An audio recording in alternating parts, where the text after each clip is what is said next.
Halo sahabat disabilitas dan semua yang menonton video ini.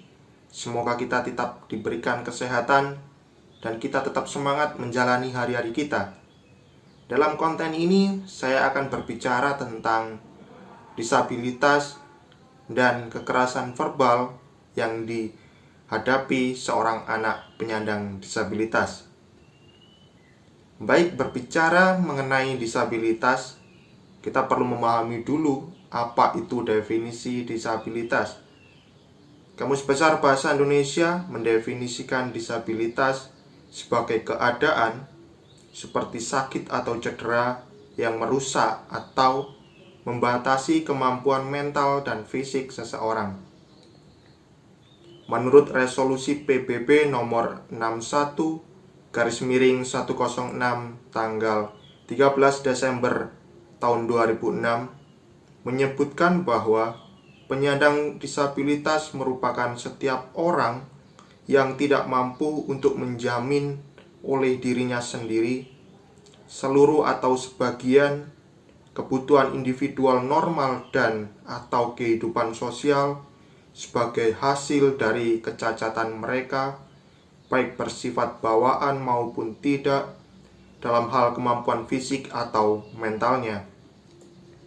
Undang-Undang Nomor 8 Tahun 2016 tentang penyandang disabilitas juga menyampaikan bahwa penyandang disabilitas adalah setiap orang yang mengalami keterbatasan fisik, intelektual, mental, dan atau sensorik dalam jangka waktu yang lama, yang dalam berinteraksi dengan lingkungan dapat mengalami hambatan dan kesulitan untuk berpartisipasi secara penuh dan efektif dengan warga negara lainnya berdasarkan kesamaan haknya.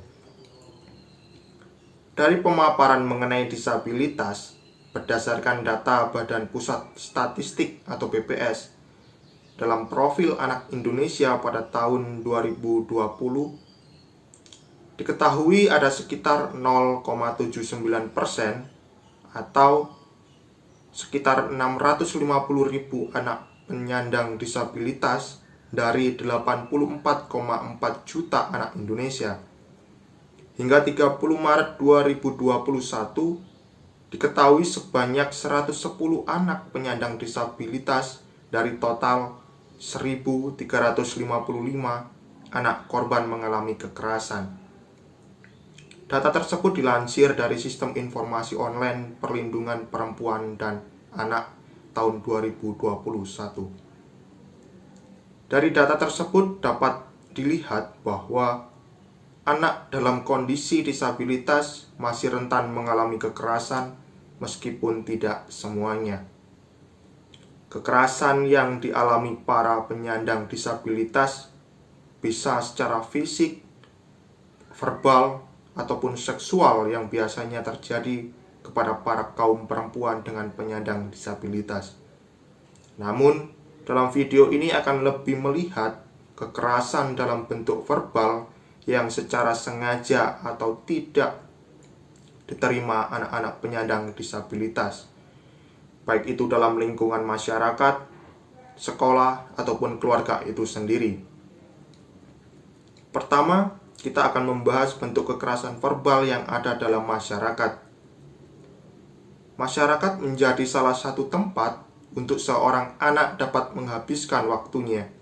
Selain keluarga dan sekolah, lingkungan masyarakat menjadi tempat untuk beraktivitas. Seorang anak penyandang disabilitas ingin terlihat sama dengan teman-teman lainnya untuk bermain atau bahkan hanya sekedar berkumpul. Namun, tanpa sepengetahuan orang tua, seorang anak penyandang disabilitas dalam interaksinya dengan dunia luar bisa saja mengalami kekerasan verbal yang dilakukan oleh orang lain.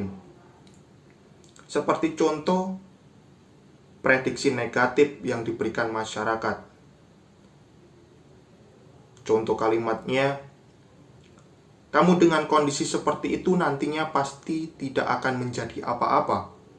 Atau mungkin ketika ditanya apa cita-citamu, apakah mungkin seorang anak misalnya bercita-cita sebagai polisi atau tentara dengan kondisi sepertimu? Nah, dalam kondisi lingkungan sekolah, kekerasan secara verbal juga dapat diterima seorang anak penyandang disabilitas. Seperti contoh diejek temannya, dikatain temannya, diketawain dalam kecacatannya, dikucilkan temannya karena bentuk fisiknya yang tidak sama dengan mereka, atau kekerasan verbal lainnya yang menjadikan seseorang anak penyandang disabilitas merasa diasingkan. Bahkan kemudian bisa saja ia tidak mau lagi untuk pergi ke sekolah. Kemudian di keluarga sendiri, tanpa disadari, orang tua juga bisa melakukan kekerasan verbal kepada anaknya yang merupakan penyandang disabilitas, tanpa mereka sadari atau dengan maksud yang lain. Seperti halnya dengan melakukan perbandingan negatif pada anak. Contoh kalimatnya, "Kenapa kamu tidak bisa seperti si A yang bisa begini atau begini?" Atau kalimat lain, "Lihat itu si A, dia mau membantu orang tuanya dengan melakukan ini atau itu."